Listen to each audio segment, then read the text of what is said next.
नमस्कार दोस्तों, सरकारी जॉब अलर्ट यूट्यूब चैनल पर आपका स्वागत है। दोस्तों, आप सभी को पता ही है, यह यूट्यूब चैनल आपको देश और प्रदेश में जितनी भी सरकारी भर्तियां निकलती हैं, उनकी अपडेट आपको प्रदान करता है। उन भर्तियों का पूरा प्रोसेस, कैसे पेपर होगा, क्या-क्या सिलेबस होगा, कब लास्ट डेट है, कौन-कौन सी पोस्ट हैं, उन सब की जानकारी आपको सबसे आसान तरीके में इस यूट्यूब चैनल पर आपको दी जाती है।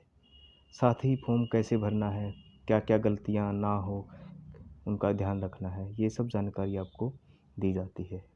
और इन सभी जानकारी लेने के लिए आपको हमारे यूट्यूब चैनल को सब्सक्राइब करना पड़ेगा, जिससे आपको हर भर्ती का अपडेट टाइम पर मिले और फार्म भरते वक्त आपको कोई भी गलती ना हो।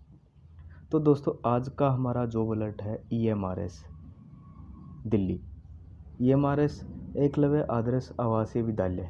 यहाँ दोस्तों डायरेक्ट रिक्रूटमेंट आई है कुल 4062 पदों के लिए, जिसमें वेरियस प्रकार की जॉब दी गई है। जिस तरह PGT की है, प्रिंसिपल की है, साथ में अकाउंटेंट, क्लर्क, लैब अटेंडेंट आदि की विभिन्न प्रकार की पोस्टें हैं। इन फॉर्म की आखिरी डेट 31 जुलाई 2023 निर्धारित की गई है। आइए दोस्तों, EMRS के 4062 प्लस पदों की विस्तृत जानकारी लेते हैं और पता करते हैं कौन कौन से पद हमारे लिए हैं और किस पद के लिए क्या योग्यता सरकार ने निर्धारित की गई है। दोस्तों, यहाँ पर हम अलग अलग पदों की बात करें तो दोस्तो61 यहाँ पे जैसे कि प्रिंसिपल के 303 पद हैं, PGT अलग अलग सब्जेक्ट के अनुसार 2266 पद दिए गए हैं, अकाउंटेंट 361 पद दिए गए हैं, साथ में जो JSA junior secretary assistant clerk आदि की ये पोस्ट होती है, उसके 759 पद और साथ में लैब अटेंडेंट के 373 पद निर्धारित किए गए हैं। तो ऐसे कुल मिला के ये 4062 पद इसके अंदर निर्धारित किए गए हैं। और दोस्तों, जो PGT है, यहाँ पे ग्रुप B के इक्विवेलेंट एक पोस्टें हैं, जिसके इंग्लिश, हिंदी, मैथ, केमिस्ट्री आदि कुल मिलाकर 11 विषयों के ये पद मांगे गए हैं। इसके साथ साथ दोस्तों हमारे पास PGT थर्ड लैंग्वेज है। ये अलग से लैंग्वेज बेस्ड जो है वो 6 लैंग्वेज है, इनके पद भी इनके अंदर सम्मिलित किए गए हैं।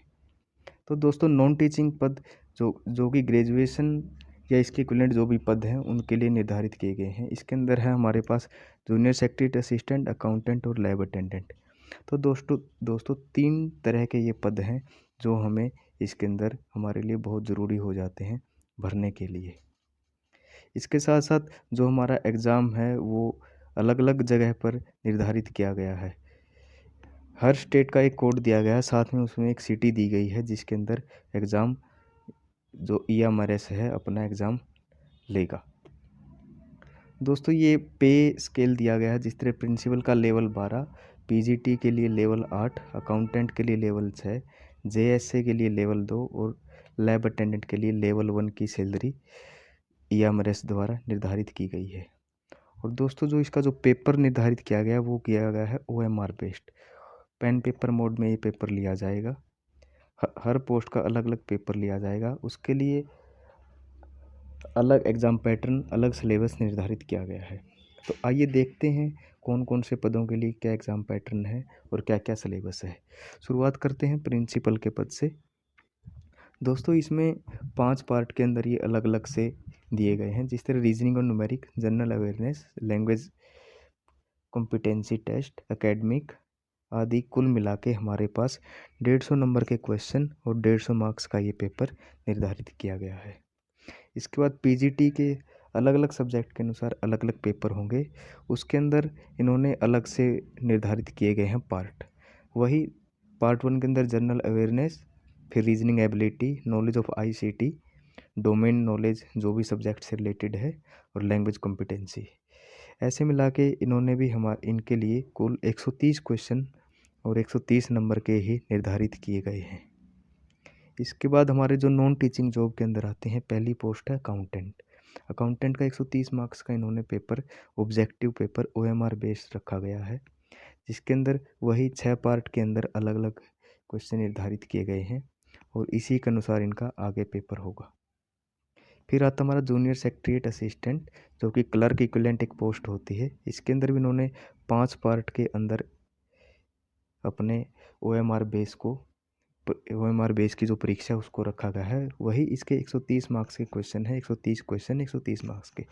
साथ में इसमें स्टेज 2 का एक skill test, type writing skill test भी रखा गया है, जिसके अनुसार आपकी टाइपिंग स्पीड मान्य होगी। इसके बाद आता है हमारा लैब अटेंडेंट का एक जो पोस्ट थी, उसके लिए क्या क्या सिलेबस निर्धारित किया गया। उसके लिए दोस्तों इन्होंने एग्ज़ाम 120 मार्क्स का रखा गया है। 120 क्वेश्चन है अलग अलग पार्ट के और 120 ही नंबर के ये क्वेश्चन हैं, 1 नंबर का 1 क्वेश्चन। इस तरह से कुल 120 क्वेश्चन मांगे गए हैं। दोस्तों इन्होंने इन सब पदों की जो ओएमआर परीक्षा उसके लिए नेगेटिव मार्किंग का भी प्रावधान किया गया है। 1/4 0.25 मार्क्स ईच, एक गलत क्वेश्चन और सही क्वेश्चन का नेगेटिव मार्किंग का इन्होंने प्रावधान किया गया है। अगर आप गलत आंसर करोगे तो उसका भी आपको मार्क्स कटेगा। तो इस तरह से दोस्तों ये पूरी जानकारी हम इस वीडियो में दे रहे हैं शुरू से ही, क्या क्या हमें पोस्ट अप्लाई करनी है, क्या क्या हमें उसका एग्ज़ाम सिलेबस है, क्या क्या उसके नंबर ऑफ़ क्वेश्चन हैं और पेपर कैसा हुआ है, ये सब हम ऑलरेडी बता चुके हैं।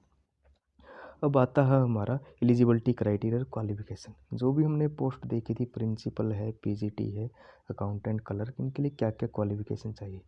प्रिंसिपल के लिए दोस्तों मास्टर डिग्री और बीएड अनिवार्य है, साथ में 4 साल का एक्सपीरियंस इसके लिए डिजायरेबल रखा गया है। पीजीटी के लिए सब्जेक्ट अनुसार अलग अलग चीज़ें मांगी गई हैं, साथ में इसके लिए मास्टर डिग्री आपके पास होनी चाहिए, पोस्ट ग्रेजुएट, जो भी आपका कंसर्न सिलेबस है, संबंधित सिलेबस है, और उसके साथ साथ आपको रीजनल लैंग्वेज अगर आपके पास पोस्ट के साथ रिक्वायर्ड है तो वो भी होनी चाहिए। और जो दोस्तों हमारी अकाउंटेंट की पोस्ट है वो सिंपल हमारी बी कॉम बेस्ड जितने भी अभ्यर्थी हों डायरेक्ट इसे अप्लाई कर सकते हैं और उनके लिए सुनहरा मौका भी है। साथ में जूनियर सेक्रेटरीट के लिए आपको सिर्फ +2 पास, यानी कि आपके पास सिर्फ 12th पास ही आप इसके लिए अप्लाई कर सकते हैं। लेकिन इसके अंदर टाइपिंग स्पीड का थोड़ा सा इशू है। टाइपिंग स्पीड आपकी इंग्लिश भाषा के अंदर 35 वर्ड पर मिनट और हिंदी के लिए आपको 30 वर्ड पर मिनट, जो कि जनरल होती है, वो आपको करनी पड़ेगी। लैब अटेंडेंट के लिए सिंपली इन्होंने 10th क्लास मांगी गई है, 10th क्लास पास होना चाहिए या फिर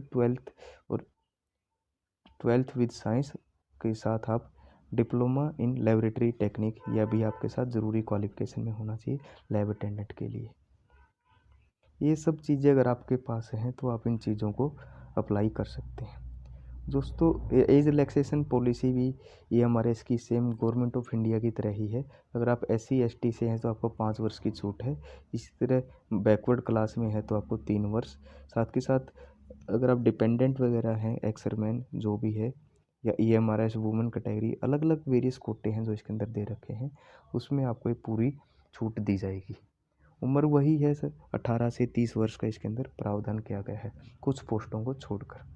तो दोस्तों इस तरह हमने इस वीडियो में जाना कि EMRS दिल्ली में बहुत अच्छा मौका है सभी दोस्तों के लिए जो भी अपनी क्वालिफिकेशन पूरी करते हैं। तो दोस्तों आज ही ऑनलाइन पोर्टल जो भी PDF में दिया गया है वहाँ से आप जाके अपने फॉर्म अप्लाई कर सकते हैं। अगर कोई भी किसी प्रकार की समस्या आ रही, त्रुटि आ रही है तो कमेंट बॉक्स आपके लिए हमेशा ओपन रहेगा, वहाँ पे आप अपनी क्वारी डाल सकते हैं। तो दोस्तों आप सभी से अनुरोध है, आप अपने दोस्तों के अंदर हमारे चैनल को शेयर ज़रूर करें, सब्सक्राइब भी करें, जिससे आपको कम समय में बेहतर जानकारी मिल सके और आप सभी को इस चीज़ का लाभ मिल सके। दोस्तों ये आपका अपना चैनल है, ज़्यादा से ज़्यादा इसे ज़रूर शेयर करें। धन्यवाद।